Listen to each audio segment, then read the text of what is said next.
Hello friends, welcome back to my channel.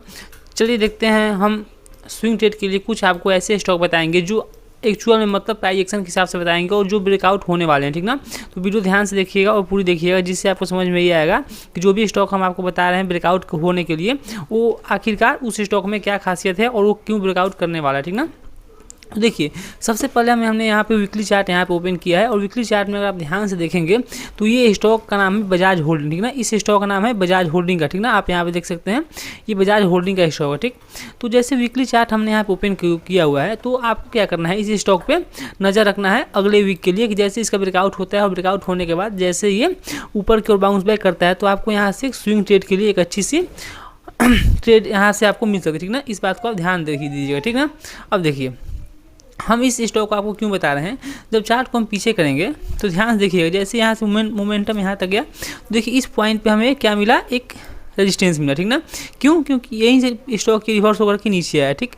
तो first time हमें ये नहीं पता है कि आखिर ये जो लेवल है ये रेजिस्टेंस काम करेगा या नहीं काम करेगा, ठीक ना। देखिए, जब सेकेंड टाइम जब ये स्टॉक यहाँ से ओपन होकर गया, यहाँ पे ओपन हो गया और फिर देखिए इसी जगह पे क्या करके क्या किया, यहाँ पे इसने रेजिस्टेंस लिया, ठीक।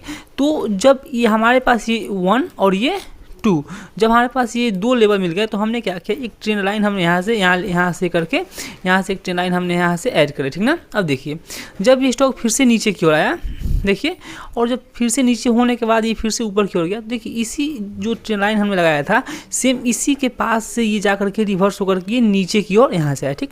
फिर देखिए 4 टाइम जाकर इसी ट्रेंड लाइन के पास आकर के रेजिस्टेंस ले रहा है, ठीक ना। अब देखिए, इस चार्ट में देखने के लिए है अच्छी बात कि जब ये स्टॉक नीचे की ओर आया और जिस जगह पे सपोर्ट लिया, वो सपोर्ट देखिए जो पीछे का रेजिस्टेंस लेवल था, ये वाला, ये जो रेजिस्टेंस लेवल था, यही जैसे इसका यहाँ से ब्रेकआउट हुआ था, तो सेम जगह से इसने सपोर्ट भी लिया। जब सेकेंड टाइम ये ऊपर गया, तो फिर इसी जगह पे आकर के इसने सपोर्ट लिया। तो हमारे पास क्या हुआ, एक और ये 2, मतलब 2 लेवल मिल गए एक ट्रेंड लाइन लगाने के लिए, ठीक। जब फिर से ये ऊपर की ओर गया और फिर देखेंगे तो फिर सेम जगह से आकर के ये क्या हुआ, इसी जगह के पास आकर किसने सपोर्ट ले लिया, ठीक। तो अब देखिए, जब ये स्टॉक फिर से ऊपर गया, जब नीचे आया, तो ये क्या हुआ, जो ये वाला लो था, ये क्या हुआ, ऊपर यहाँ पे इस जगह पास इसने आकर के ऊपर ये शिफ्ट हो गया, ठीक। तो इससे देखने को हमें क्या मिल रहा है कि जब भी ये स्टॉक नीचे की ओर आ रहा है, तो यहाँ से जो भी इसकी लो है, ये क्या हो रहा है, ऊपर की ओर ये लो यहाँ से शिफ्ट होते हुए ऊपर की ओर जा रहा है, ठीक। जो रेजिस्टेंस लेवल है, इसी ट्रेंड लाइन का ये रेजिस्टेंस लगभग ये 4 बार इसने रेजिस्टेंस ले लिया है, ठीक ना।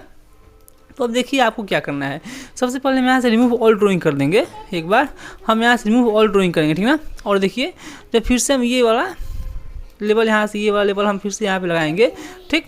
तो देखिए, जैसे ये स्टॉक हमने फिर से यहाँ पे लेवल लगा दिया और फिर से नीचे की ओर से यहाँ से एक हमने यहाँ से सपोर्ट लगा देना है। यहाँ पे देखिए, यहाँ पे जैसे एक सपोर्ट, यहाँ पे एक सपोर्ट हमने फिर से यहाँ पे सपोर्ट लगाया, ठीक ना। तो ये क्या हो गया, आप ध्यान से जब देखेंगे तो ये क्या हो गया, ये यहाँ से एक चैनल बन गया, ठीक ना। जब इस चैनल को आप ध्यान से देखेंगे, देखिए ये चैनल यहाँ से जैसे यहाँ से आया, फिर देखिए ये एक चैनल में अभी ये स्टॉक है, ये चैनल में वर्क कर रहा है। तो इस ब्रेकआउट को हम क्या कहेंगे, इसे हम चैनल ब्रेकआउट कहेंगे, ठीक ना। तो ये वीकली चार्ट है, जैसे अब इसके ऊपर यहाँ से ब्रेकआउट करता है, तो ये कहाँ तक जा सकता है, जितना ये वाला डिफरेंस हमें यहाँ पे दिखाई दे रहा है, सेम इसी का टारगेट आप यहाँ से ऊपर की ओर यहाँ से आप रख सकते हैं, ठीक ना। इसमें आपको यहाँ से एक अच्छा प्रॉफिट यहाँ से हो सकता है। क्यों? क्योंकि देखिए, जितने भी इसके पीछे वाले लो हैं, ये ऊपर की ओर शिफ्ट होते जा रहा है और यहाँ से ये जो ये वाला लो है, ये काफ़ी ऊपर जा कर के ये यहाँ पे आकर के शिफ्ट हुआ है, ठीक ना। तो जैसे इसका ब्रेकआउट होता है और वीकली कैंडल, ध्यान रखिए, एक वीकली कैंडल या वीक में अगर 1-2 दिन बाकी हो, मतलब बचा हुआ हो, उसके बाद अगर ये यहाँ से एक कैंडल क्लोजिंग देता है डेली चार्ट पे भी, तो आप इस स्टॉक क्या करेंगे, बाइंग करेंगे, ठीक ना। इस स्टॉक क्या करेंगे, आप बाइंग करेंगे, ठीक ना। और बाइंग करने के बाद जो कैंडल ब्रेकआउट देता है, उसी सेम कैंडल का आप स्टॉपस रखिएगा, सेम कैंडल का स्टॉपस रखिएगा, ठीक। या थोड़ा सा विथ बफर आप यहाँ पे रख सकते हैं, थोड़ा सा बफर लगा करके।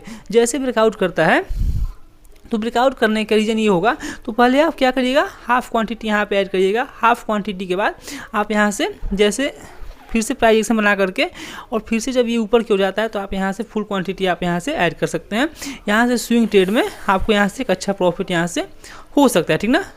चलिए एक स्टॉक आपको हम और बता देते हैं, इन्फोसिस का। इस चार्ट को जब आप देखेंगे तो आपको और भी क्लियर क्लियर हो जाएगा कि कैसे प्राइस एक्शन की बेस से ट्रेड किया जाता है और कैसे अच्छे अच्छे ट्रेड आपको प्राइस एक्शन के हिसाब से मिल सकते हैं, ठीक ना। अब देखिए इस चार्ट को आप ध्यान से देखिए, ये जो चार्ट हम आपको बता रहे हैं ये चार्ट ध्यान से देखिए। इस चार्ट को हम इसे थोड़ा सा और डार्क कर लेते हैं यहाँ पे। देखिए इस चार्ट को जब आप ध्यान से देखिएगा तो देखिए इस चार्ट को, जब ये स्टॉक यहाँ से नीचे की ओर आया, ठीक ना, देखिए यहाँ से ये स्टॉक नीचे की ओर आया, ठीक, नीचे आया, फिर जाकर इसने क्या किया यहाँ पे इसने रेजिस्टेंस दिया, ठीक, इस जगह पे इसने क्या किया, यहाँ पे रेजिस्टेंस है, ठीक ना, फिर से ये नीचे की ओर आया, ठीक। फिर देखिए तो हमारे पास अभी केवल एक ही पॉइंट है, ये एक पॉइंट है, फिर हमें सेकेंड पॉइंट यहाँ मिल गया। तो हमें क्या मिल गया, एक हमें यहाँ पे रेजिस्टेंस मिल गया, क्यों, क्योंकि एक और ये दो हो गया और ये वीकली चार्ट, ठीक ना। फिर से जब ये नीचे आया, फिर देखिए तीसरी बार आकर के इसी के पास इसने क्या किया, रेजिस्टेंस लिया, ठीक। अब देखिए जब फिर से नीचे आया, नीचे आने के बाद देखिए फिर से ऊपर गया, फिर देखिए यहाँ पे नीचे आया और फिर देखिए आकर के इसी जगह पे इसने रेजिस्टेंस लिया, ठीक। तो इस रेजिस्टेंस में आपको क्या दिखाई दे रहा है कि ये ध्यान समझिए कि यहाँ पे 1, फिर आप यहाँ देखिए 2, फिर देखिए 3 और फिर 4, मतलब 4 बार इसी जगह पे क्या कर चुका है, यहाँ से रेजिस्टेंस ये स्टॉक यहाँ से बना चुका है, ठीक ना। यहाँ से 4 बार रेजिस्टेंस यहाँ से बना चुका है, ठीक। अब देखिए रेजिस्टेंस बनाया, लेकिन इस बात को भी ध्यान से आप देखेंगे तो जो पीछे वाला जो इसका जो सपोर्ट था, मतलब पीछे जो इसका रेजिस्टेंस था, नीचे आते वक्त ये क्या हुआ, देखिए यहाँ ध्यान से देखेंगे, जो पीछे इसके लिए रेजिस्टेंस था ऊपर से नीचे आते वक्त ये क्या हुआ, इसके लिए सपोर्ट हुआ। क्यों, देखिए क्योंकि ये मल्टीपल बार यहाँ से हिट हो चुका था, उसके ब्रेकडाउन के बाद ही ये स्टॉक नीचे की ओर आया, ठीक। अब देखिए जैसे नीचे की ओर आया तो फिर से क्या हुआ, जब ये इसके ब्रेकआउट होगा इसका, तो आप जो फर्स्ट टारगेट अपना रखेंगे तो कहाँ रखेंगे, फर्स्ट टारगेट ये वाला जो स्विंग है, ये वाला, मतलब जैसे इसका ब्रेकआउट ऊपर की ओर होता है तो ये यहाँ तक किया जा सकता है, जो इस यहाँ लेवल हमारे पास ये है, ये यहाँ तक ये जा सकता है, ठीक ना, ये यहाँ तक यहाँ से जा सकता है।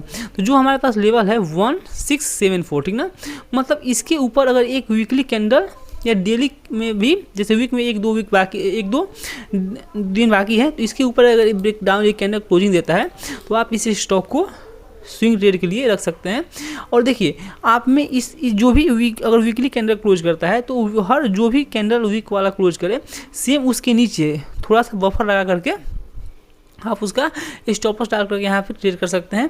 तो अगर आपको बहुत ही ज़्यादा सेफ ट्रेड करना है तो आप इसका स्टॉप लॉस लगाइए, यहाँ पे ये वाला जो लेवल, ये जो स्विंग है आप इसका ऐसे लगाइएगा, तो आपको यहाँ से एक अच्छा प्रॉफिट यहाँ तक हो सकता है, ठीक ना। तो फर्स्ट टाइम हम इसमें हाफ क्वांटिटी ट्रेड करेंगे, सेकेंड टाइम हम इसमें क्या करेंगे, क्वांटिटी ऐड करेंगे, अगर कोई प्राइस एक्शन बना करके फिर से यहाँ से रिवर्स होता है तो, ठीक। तो 2 स्टॉक हमने आपको बताया, एक स्टॉक और बताया था आपको हम, कोलगेट का स्टॉक है। ध्यान से देखिए इस स्टॉक को आप ध्यान से कोलगेट का चार्ट देखेंगे तो वीकली चार्ट हम आपको इसका भी दिखा रहे हैं, ठीक ना। तो ये 3 स्टॉक बता रहे हैं आपको, इन 3 स्टॉक पे आप नज़र बना के रखिएगा। देखिए हमने आपको कोलगेट को एक बार यहाँ भी स्विंग ट्रेड के लिए बताया था, बाइंग करने के लिए स्विंग ट्रेड के लिए हमने आपको इस जो जैसे यहाँ से रेजिस्टेंस बार बार ले रहा था तो हमने बताया था कैंडल क्लोजिंग पे यहाँ से ट्रेड करने के, ठीक ना। तो इसमें भी आपको यहाँ से एक अच्छा प्रॉफिट हुआ होगा, ठीक ना, और आपने यहाँ पे बाइंग किया होगा, ठीक। अब देखिए एक बार फिर से ये हमें मौका दे रहा है ट्रेड करने के लिए, क्यों, देखिए यहाँ पे देखिए लगभग 1 2 3 4 5 लगभग 5 वीक से ये क्या कर रहा है, इसी जगह पे आकर के क्या कर रहा है, यहाँ पे सपोर्ट, यहाँ पे रेजिस्टेंस रहा है, ठीक ना। ध्यान से जब देखेंगे तो देखिए ये इसी जगह पे ये सपोर्ट रहा है, रेजिस्टेंस रहा है। देखिए 1 टाइम यहाँ पे देखिए 1, फिर देखिए 2, फिर 3 4 5 लगभग 5 वीक से ये इसी जगह क्या कर रहा है, यहाँ पे ये रेजिस्टेंस रहा है। जो हमारे पास रेजिस्टेंस का लेवल वो क्या है 2553, ठीक ना, 2553 रुपये, ये हमारी स्ट्रॉन्ग ये रेजिस्टेंस वर्क कर रहा है, ठीक ना। यहाँ पे तो जब आप ध्यान से इस सारी चीज़ों को ध्यान से देखेंगे और यहाँ पे लगाएंगे, फिर से लेवल लगाए थे हम यहाँ पे फिर लगा देते हैं, ठीक ना। तो देखिए अगर इसके ऊपर एक कैंडल क्लोज करता है, वीकली कैंडल, एक वीकली कैंडल अगर इसके ऊपर क्लोज करता है तो आप स्विंग ट्रेड के लिए इसे देख सकते हैं। अगर ये इसके ऊपर क्लोज देता है और जो भी कैंडल क्लोज दे तो उस कैंडल का सेम कैंडल का विथ बफर, मतलब आप वहाँ पे स्टॉप लॉस लगा सकते हैं, उसमें आपको यहाँ एक अच्छा प्रॉफिट यहाँ से हो सकता है। अगर आपको ज़्यादा अच्छे से होल्ड करना है इस स्टॉक को तो जो भी स्टॉप लॉस बने वो आपका ये जो स्विंग है हमारे पास, इस स्विंग का कैंडल अगर नीचे क्लोज कर दे तो आप यहाँ से एग्जिट हो सकते हैं, ठीक ना। अगर आपको शॉर्ट टर्म के लिए ट्रेड करना है तो जो कैंडल ब्रेकआउट करे उसी कैंडल सेम कैंडल के नीचे कैंडल क्लोज करे वीकली कैंडल, तो आप वहाँ से एग्जिट हो सकते हैं, ठीक ना। दोस्तों ये थे हमारे 3 स्टॉक जो हम आपको स्विंग ट्रेड के लिए बताए हैं। अगर इस स्टॉक को आप नज़र पर रखिएगा दोस्तों वीडियो को लाइक करिएगा और चैनल पर आए तो चैनल को जरूर सब्सक्राइब करिएगा। अभी के लिए बस इतना ही। Thank you.